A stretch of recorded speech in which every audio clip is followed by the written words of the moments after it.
Scam 1992 हम सभी ने देखा है कि हर्षद मेहता ने कैसे 1992 में इतना बड़ा स्कैम किया। बट क्या तुम्हें वो स्कैम एक्चुअल में समझ आया कि एग्जैक्टली लूपहोल्स थे क्या जो उसने आइडेंटिफाई किया और उन पे कैपिटलाइज किया? एग्जैक्टली हुआ क्या? चलो तुम्हें थोड़ा बहुत मे बी आ भी गया, तुम्हारे पेरेंट्स वाली जो भी जनरेशन है उन्होंने सीरीज को एंजॉय किया कि यार मजेदार सीरीज है, बट एक्चुअल टेक्निकल सेंस में वहां हुआ क्या? मेजॉरिटी ऑफ अस को कोई आइडिया नहीं है कि एक्चुअली वहां हुआ क्या। उसके बारे में आज बात करेंगे इस चैप्टर में, नहीं उस केस में इस चैप्टर की बात करेंगे, ना कि इस चैप्टर में उस केस की बात करेंगे। हम केस के बारे में बात करेंगे, चैप्टर कब हो जाएगा पता मिल लगेगा बातों बातों में। ठीक है, लेट्स क्या मार्क्स, अरे वो भी आ जाए। तुमने 9 चैप्टर पढ़ लिए मेरे साथ, इतना तो भरोसा रखो कि बहुत इजीली मार्क्स आएंगे। कीवर्ड्स वगैरह सब कुछ कंसीडर करके चलेंगे, तो शांति से अपने कॉपी पेन लेके बैठ जाना, आपसे नहीं चलेगा कोई भी बहाना, चला दो।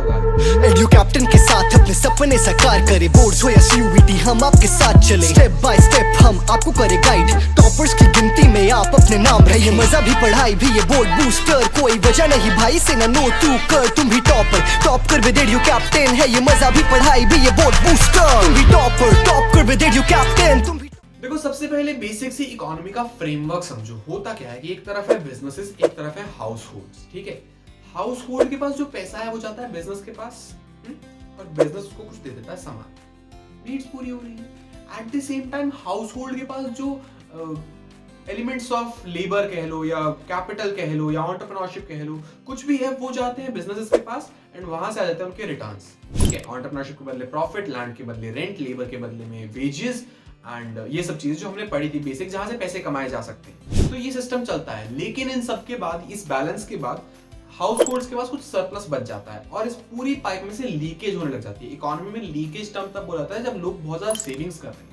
इकोनॉमी तभी अच्छी है जब पैसा घूमता रहे, बिकॉज पैसे की अपने आप में कोई वैल्यू नहीं है, वो क्या है, वो एक्सचेंज मैकेनिज्म है। तो इकोनॉमी बेस्ट वो है जहां पैसा रिवॉल्व करता रहे, घूमता रहे, एक से दूसरी जगह, दूसरी तीसरी जगह घूम के फिर आता रहे। मतलब आप कमाओ, आप खर्चो, आप कमाओ, आप खर्चो, आप कमाओ, आप लगाओ, इकोनॉमी में चलता रहे। अगर वो एक जगह रुक गया, दैट मीन्स वो साइकिल से बाहर आ गया और वो एक लीकेज है जो इकोनॉमी के लिए अच्छा बिल्कुल नहीं है। ठीक है, तो जो लोगों के पास सरप्लस इनकम है, हाउस होल्ड्स की सरप्लस इनकम जाती है बिजनेस के पास इन्वेस्ट होने। एक्चुअल में वो एंटरप्रेन्योर्स नहीं है, एक्चुअल में वो कैपिटल प्रोवाइडर नहीं है, वो बस नॉर्मल हाउस होल्ड्स हैं जो काम कर रहे हैं, कमा रहे हैं, खा रहे हैं, जी रहे हैं। उनके पास एक्स्ट्रा पैसे बच गए, वो इधर इन्वेस्ट करते हैं और उसके बदले में उनको बिजनेसेस उनको यूज करते हैं और उनको रिटर्न्स देते हैं। As simple as that. तो इस सब में what is a financial market? Financial market image में तब आती है जब इनका एक मीडिएटर चाहिए। मुझे पैसा लगाना है, मेरे को नहीं पता कैसे होगा भाई। एक कंपनी है XYZ, कोई भी कहीं भी बैठी है, उसको पैसे चाहिए, उसको नहीं पता विश्वास कोई जिंदा नाम का बंदा भी है, विश्वास नाम का कोई जिंदा बंदा भी है जो पैसे लगाने को तैयार है, उसको कुछ अंदाजा ही नहीं है। तो financial market is the intermediate between both of us, जहां मैं पैसे लगाऊंगा, फाइनेंशियल मार्केट से उसके पास जाएंगे, फिर रिटर्न्स फाइनेंशियल मार्केट में आएंगे, फिर उससे मेरे पास आएंगे। Financial market is basically a market for creation and exchange of financial assets. ठीक है, फाइनेंशियल एसेट जहां बनती है और एक्सचेंज होती है, दैट इज इट। इतना सिंपल है।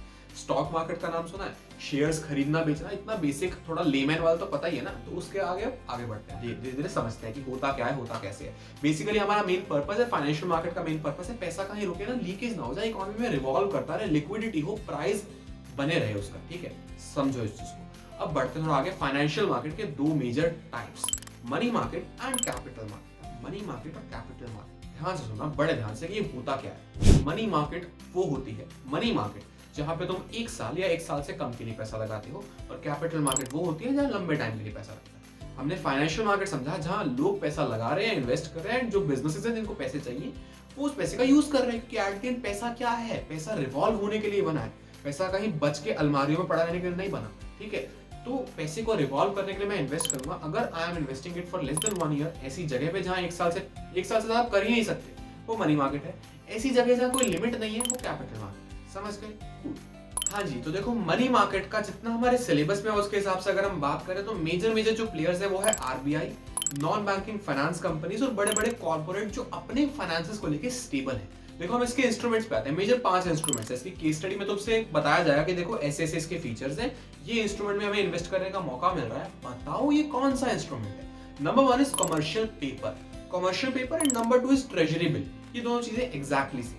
फर्क क्या आता है कि commercial paper is issued by corporate houses जो अपने आप में बहुत फाइनेंशियली स्टेबल हैं, and treasury bill is issued by RBI।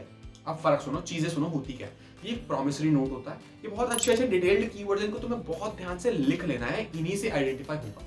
ये एक प्रॉमिसरी नोट होता है जो sold at discount and repaid at par होता है। यानी कि अगर मान लो लाख रुपए का प्रॉमिसरी नोट है कि तुम्हें जब 1 साल बाद मैच्योर होगा तो इसकी 1 लाख रुपीज मिल जाएंगे, इसकी वैल्यू 1 लाख रुपीज है।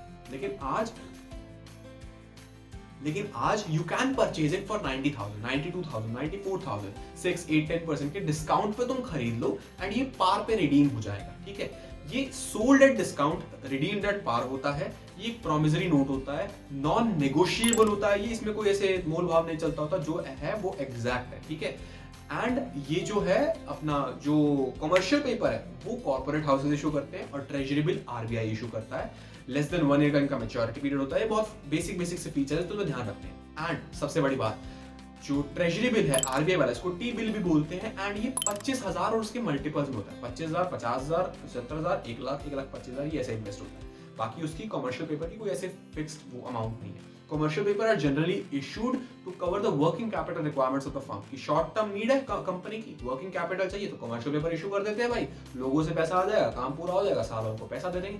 वर्किंग कैपिटल होता ही यही है कि हमें current assets and current liabilities को मेंटेन करने के लिए चाहिए। जब शॉर्ट टर्म पीरियड की वो नीड खत्म तो वो पैसा वापस आ जाएगा, हम वापस दे देंगे। That is it as simple. Moving ahead we have call money and certificate of deposit. देखो, एक केस है जहां बैंक के पास बहुत ज्यादा लिक्विडिटी क्रंच है। ठीक है, बैंक के पास पैसे नहीं है, बैंक अपना CRR cash reserve ratio maintain नहीं कर पा रहा। तुम समझते हो, बहुत बेसिक चीज है, what is a CRR। Bank maintain नहीं कर पा रहा तो बैंक को चाहिए कि मुझे पैसे मिल जाए, कहीं से भी पैसे मिल जाए, मेरा लिक्विडिटी क्रंच मेंटेन हो जाए। अगर बैंक रीच आउट करता है अपने बाकी बैंक्स के पास, मान लो कैनरा बैंक को पैसे चाहिए, वो जाता है HDFC के पास, वो जाता है ICICI के पास। अब तुम प्राइवेट पब्लिक वाली बात मत लाना, मैं बस एक एग्जांपल ले रहा हूँ कि एक बैंक दूसरे बैंक के पास जाता है कि भाई मुझे पैसे चाहिए।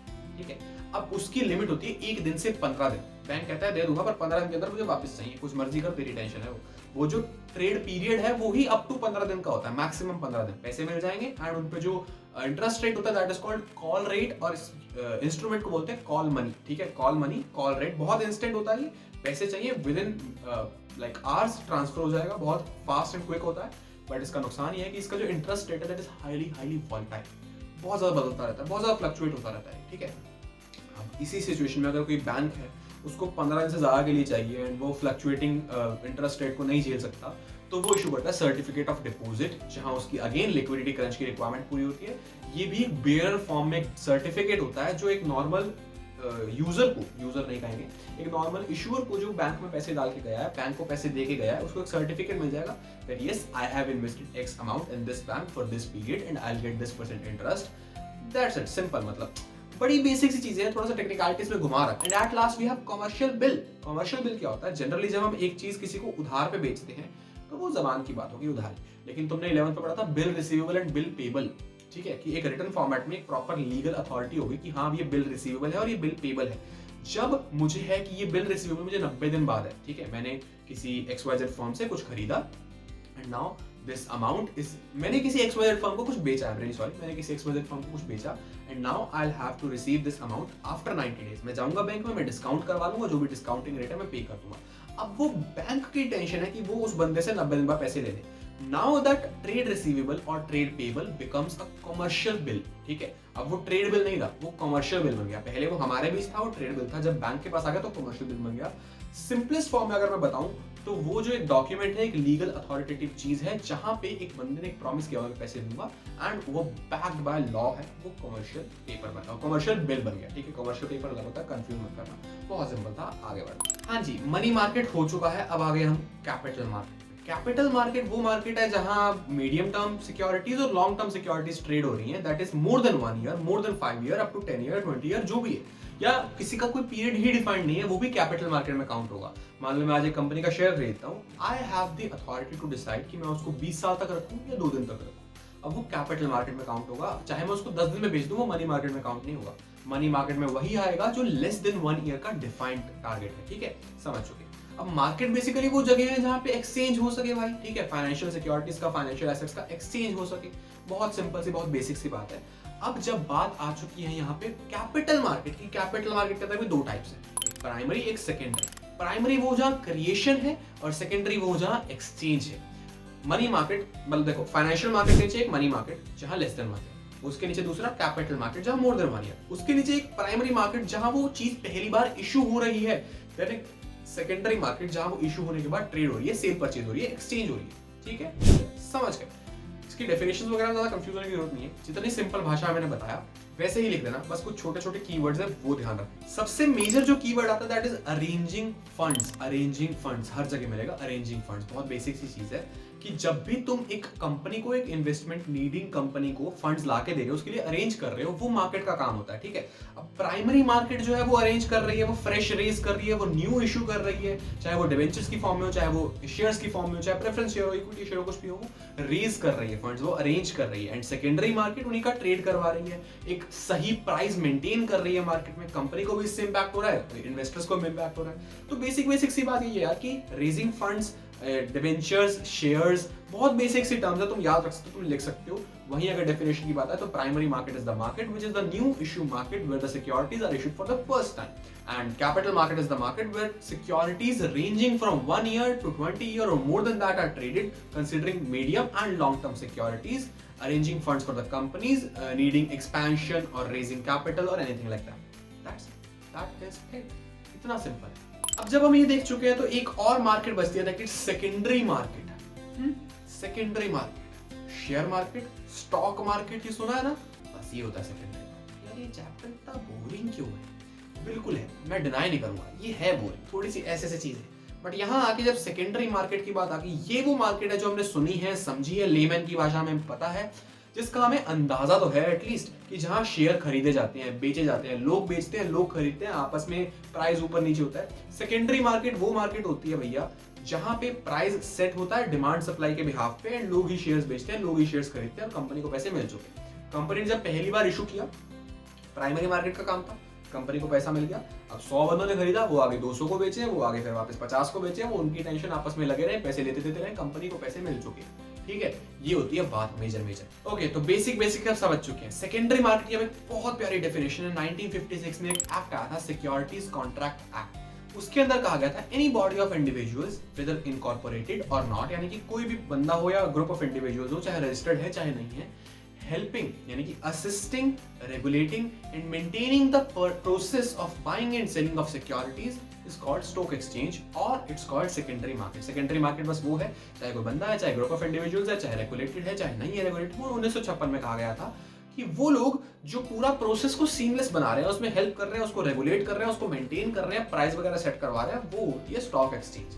अब चलते हैं अपने व्हाइट बोर्ड पे, क्योंकि बहुत देर हो गई है, एंड मैं तुम्हें बताता हूँ कि प्राइमरी मार्केट में जब इशू होता है तो इशू होता कैसे है, उसके बाद स्टॉक एक्सचेंज जो है यानी कि जो सेकेंडरी मार्केट है उसके फंक्शंस क्या है। Let's have a look. हाँ जी, देखो हमने प्राइमरी मार्केट, सेकेंडरी मार्केट समझ लिया। मुझे पता है तुम्हें ग्रीन स्क्रीन पे बहुत मजा आ रहा था, but at this point of time एक बार थोड़े से टाइम के लिए व्हाइट बोर्ड पे आना जरूरी था। प्राइमरी मार्केट में जब फर्स्ट टाइम शेयर्स इशू हो रहे हैं, वो प्राइमरी मार्केट है, तो वो कैसे होंगे? What are the instruments of flotation? Flotation हम समझ चुके हैं ना वर्ड अपना पिछले चैप्टर में।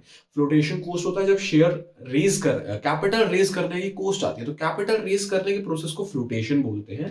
एंड उसके लिए इंस्ट्रूमेंट्स क्या है, उसके मेथड्स क्या है, ये 5 मेथड समझते हैं। उसके बाद जो अपनी सेकेंडरी मार्केट है, जहां पे ट्रेडिंग हो रही है, जहां पे सब कुछ हो रहा है, एज वी जस्ट हर्ड कि secondary market any body of individuals weather incorporated और not which assists, regulates the process of trading is called secondary market या फिर stock exchange।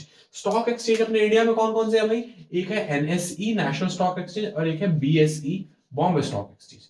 इसके फंक्शंस क्या है वो देखते हैं, एंड उसका थोड़ा एक और ही हटके सा प्रोसेस है, ट्रेडिंग एंड सेटलमेंट प्रोसीजर, उसको पढ़ें। Starting of with flotation instruments. देखो 5 मेजर इंस्ट्रूमेंट है। अब इसके अंदर क्या आएगा, तुम्हें केस स्टडीज मिलेंगी कि ऐसे ऐसे एक कंपनी ने इशू किया, बताओ उसने कौन सा इंस्ट्रूमेंट यूज किया, आइडेंटिफाई एंड एक्सप्लेन। सबसे पहला है ऑफर थ्रू प्रोस्पेक्टस, सबसे कॉमनली यूज्ड एंड सबसे मेजरली वाइडली यूज्ड तरीका है ये। एक कंपनी अखबार में, मैगजीन में, टीवी पे, कहीं पे भी अपनी एड देती है, अपना प्रोस्पेक्टस देती है। Now what is a prospectus? जैसे तुम्हारे स्कूल का प्रोस्पेक्टस होता है, तुम्हारे स्कूल के बारे में सब कुछ बताता है। एक डॉक्यूमेंट है जहां सारी डिटेल है, वो जो एक इन्वेस्टर को जाननी जरूरी है कंपनी में इन्वेस्ट करने से पहले, जिसमें वो इंटरेस्टेड हो सकता है। उसमें कंपनी के बारे में, कंपनी के फ्यूचर, कंपनी का पास्ट, कंपनी का प्रेजेंट, कंपनी के फाइनेंसेस सब खोल दिया, सब बता दिया, जो पब्लिक तक एक्सेस करवाने में कोई दिक्कत नहीं है।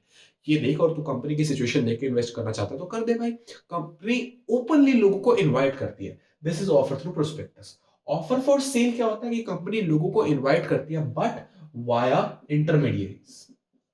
इंटरमीडियरीज लाइक ब्रोकर्स, जब कंपनी ब्रोकर्स को या मिडिलमैन को अपने शेयर्स बेच देती है, इसी पर्पज से उनको भी पता है कि ये मिडिलमैन आगे जाके मार्केट में थोड़े एडिशनल प्राइस पे बेचेंगे और अपना कमीशन रख लेंगे।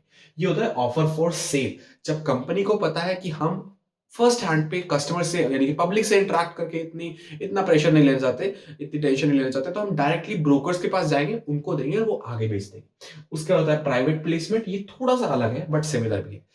इन दोनों ही केसेस में कंपनी पब्लिक के पास नहीं जा रही, इसके अंदर कंपनी ब्रोकर्स और मिडिलमैन के पास जा रही है जो एट द एंड पब्लिक के पास जाएंगे। लेकिन प्राइवेट प्लेसमेंट के अंदर ऑलरेडी जो बड़े बड़े वेल एस्टैब्लिश्ड इन्वेस्टमेंट हाउसेस हैं, बड़े बड़े कॉर्पोरेट्स हैं जिनका काम ही है इन्वेस्ट करना, या नॉन बैंकिंग फाइनेंस कंपनीज जो होती हैं उनके पास फंड्स बहुत हैं और वह इन्वेस्ट करके ही अपने खर्चे चलाती हैं, उन कंपनीज के पास एक कंपनी पहुंच जाती है कि आप ही हमें इन्वेस्ट कर दो, हमें नहीं जाना जनता के पास।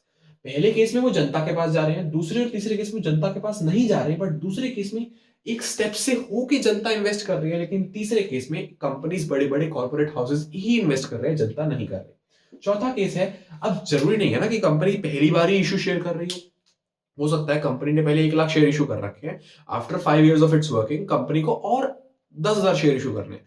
तो जब वो 10,000 शेयर इशू होते हैं, तब जाके कंपनी कहती है कि यार जो ऑलरेडी मेरे एग्जिस्टिंग 1 लाख शेयर होल्डर है, मैं तुम्हें बताती हूँ कि मैं 10,000 और शेयर इशू करने वाली, तुम में से अगर कोई इंटरेस्टेड है और पैसा लगाने में तो लगा दो। जब वो सब कह देंगे कि यार हम हैं हमें करते करते 6,000 शेयर बिक गए, 4,000 बचे, तब वो 4,000 ओपन मार्केट में जाएंगे वाया एनी अदर सोर्स या एनी अदर मेथड।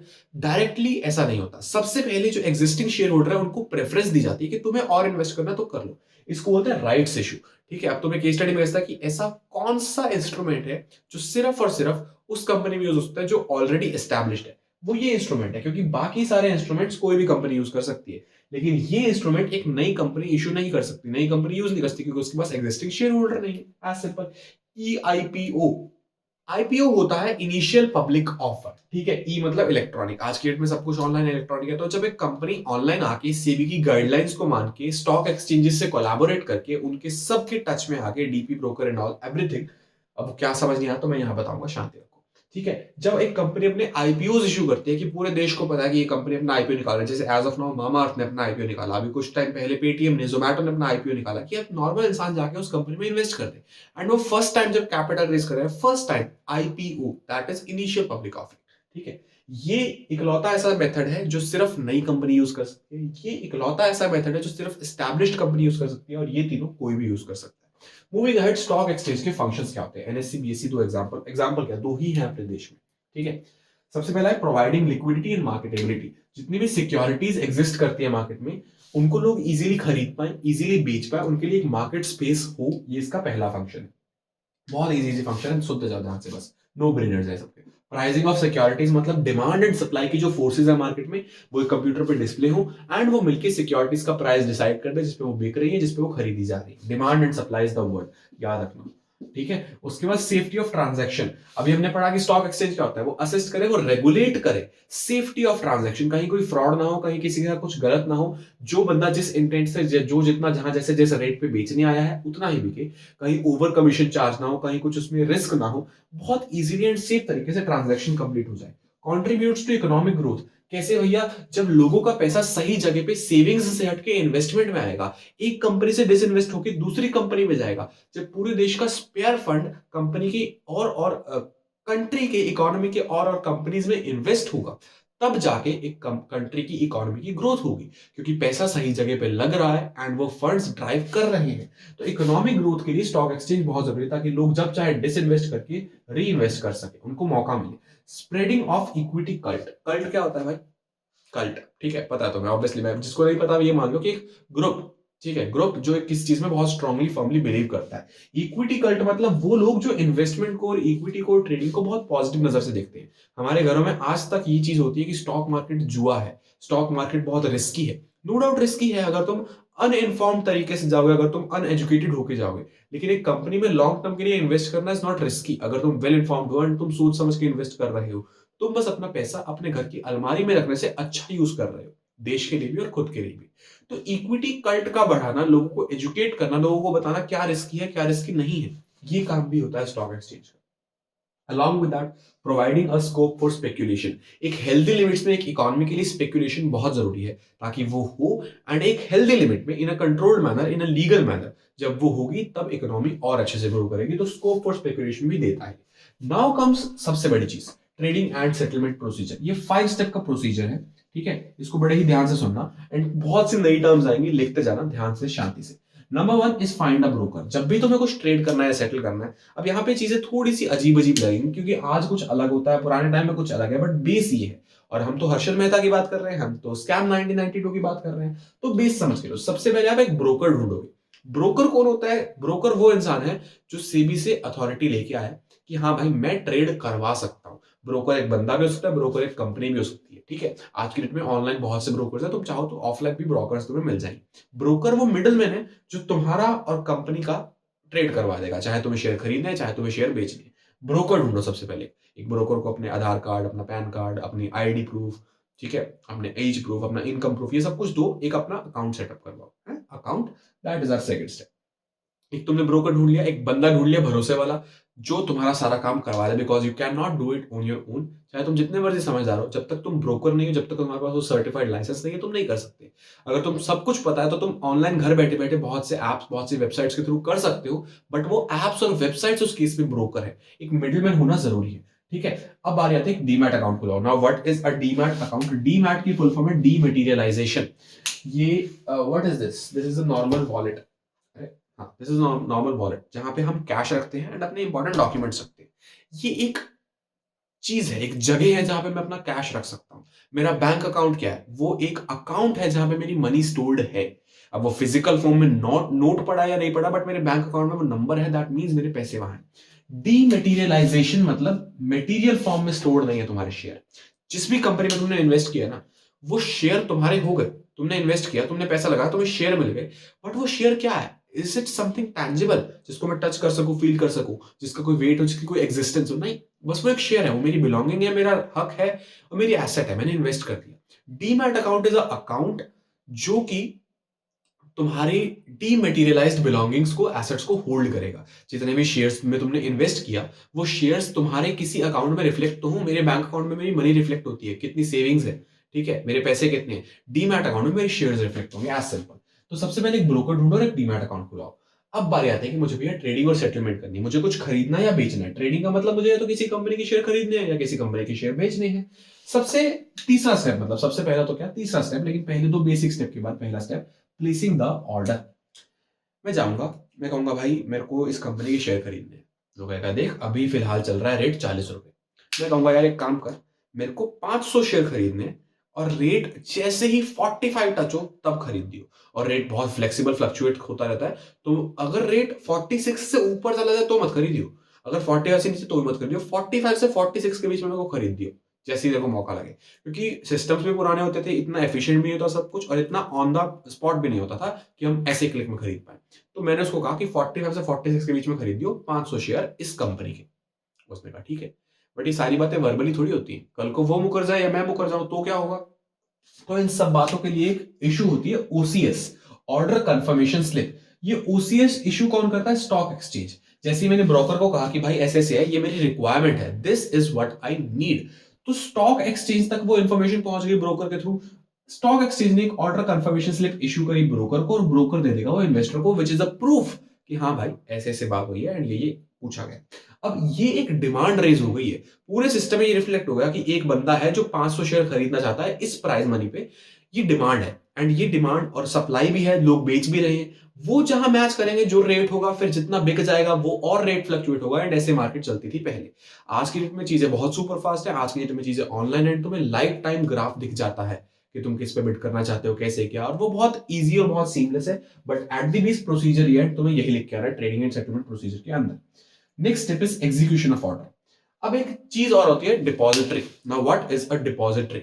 अपने देश में दो डिपॉजिटरीज है, एनएसडीएल और CDSL, national depository security limited and central, एक minute, national security depository limited and central depository security limited, CDSL NSDL, ठीक है। ये दो जो डिपॉजिटरी हैं, डिपॉजिटरी का मतलब क्या होता है कि जहां पे कंपनीज, हमारे लिए ब्रोकर हो गया ना, तो एक तरह से मान लो कंपनी के लिए डिपॉजिटरी, कंपनी जहां पे अपने शेयर्स को इश्यू कर सकती है, कंपनी की जो सिक्योरिटीज है वो वहां पे डिपॉजिटेड है, ठीक है। Now there is a person called DP, depository participant. इस पूरे प्रोसीजर में एक तो ब्रोकर है और एक डिपॉजिटरी का पार्टिसिपेंट है जो इस पूरे प्रोसीजर में इन्वॉल्व है। हमने यहां से ब्रोकर के थ्रू एक ऑर्डर रेज किया एंड वहां से डीपी को वो पता लग गया, ठीक है, हम समझ गए, very cool. Execution of order के अंदर डीपी वो सिक्योरिटीज तुम्हें इशू कर देता है जब तुम्हारा प्राइस मैच करता है। एक पॉइंट पे मान लो वो 45 रुपीज 30 पैसे पे आके स्टेक कर गया, इसने ऑर्डर लगाया और डीपी ने वो सिक्योरिटी इशू कर दी, perfect.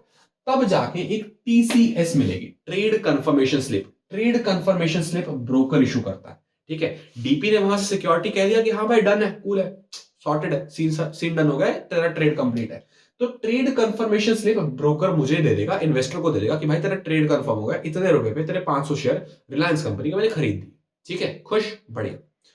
Now what is a trade confirmation slip and what is a order confirmation slip, तुम्हें पता होना चाहिए। इशू करता है स्टॉक एक्सचेंज, इशू करता है ब्रोकर। एक और चीज होती है contract note. Now what is this contract note? Contract note होता है पासबुक की तरह। पासबुक के अंदर तुम्हारे सारे past records of the transactions होती है जो तुम्हारे अकाउंट से हुई है, जो तुम बैंक से निकलवा सकते हो। और टीसीएस यानी कि कॉन्ट्रैक्ट नोट यानी कि जो ब्रोकर इशू करता है वो तुम्हारे उस दिन के या एक पर्टिकुलर पीरियड की सारी ट्रेड्स का रिकॉर्ड होता है कि इस बंदे ने इस ब्रोकर के साथ ये सारे ट्रेड्स किए हैं। एंड इस कॉन्ट्रैक्ट नोट पे एक नंबर होता है स्पेसिफिक जो स्टॉक एक्सचेंज इशू करता है, जो एक प्रूफ है कि हाँ भाई ये ब्रोकर और ये इन्वेस्ट आपस में मिलकर कुछ कर रहे थे और इन्होंने ये ट्रांजैक्शंस की हैं, ताकि कल को कोई भी मुकर ना जाए और कल को ये चीज कोर्ट में as a admissible proof valid हो। Very very obvious and very simple, कोई दिक्कत नहीं। एग्जीक्यूशन ऑफ ऑर्डर के बाद बारी आती है सेटलमेंट की। अब तक हमने क्या समझा? डीमैट अकाउंट क्या होता है, ब्रोकर क्या होता है, डीपी क्या होता है, डिपॉजिटरी क्या होती है, सिक्योरिटीज कहां से निकलती हैं, ओसीएस क्या होता है, टीसीएस क्या होता है, कॉन्ट्रैक्ट नोट क्या होता है। बहुत वन मार्कर चीजें हैं एंड इस पे फुल फ्लेज्ड क्वेश्चन आने के चांसेस बहुत कम है। बट समझो, लास्ट चीज आती है सेटलमेंट। सेटलमेंट जनरली इंडिया में चलती है T+2 डेज पे, यानी कि जब भी मैंने या तो सेल करूंगा या परचेज करूंगा। अगर मैं सेल करूंगा, एक मेरा बैंक अकाउंट है, एक मेरा डीमैट अकाउंट है। अगर मैं सेल करूंगा तो बैंक में पैसे आ जाएंगे, डीमैट से शेयर चले जाएंगे। अगर मैं परचेज करूंगा तो बैंक से पैसे चले जाएंगे, डीमैट में पैसे आ जाएंगे। दो ही बातें हैं, इससे ऊपर कुछ नहीं। समझ गए? Very cool, very obvious. अब ये जो पूरी चीज है ये होने में लगते हैं T+2 डेज, और एक्सट्रीम केस में मतलब ऐसे कुछ स्पेसिफाइड नहीं है, वो T+5 जा सकता है। T+2 का मतलब है कि जिस दिन ये चीज हुई, जिस दिन मेरा ये सब कुछ कॉन्ट्रैक्ट नोट टीसीएस आ गया, मेरा डील कंफर्म हो गई है, आज कल परसों, ठीक है, उसके 2 बिजनेस दिन बाद, अगर फ्राइडे को हो रहा है तो Friday, then Monday, then Tuesday, Saturday Sunday off गिना जाता है, ठीक है। अब T+2 दिन 2 डेज पे चलता है, बहुत ऑब्वियस है। पे इन और पे out is a very important question, तुम्हारे सीयूईटी पॉइंट ऑफ व्यू से भी और तुम्हारे बोर्ड पॉइंट ऑफ व्यू से भी।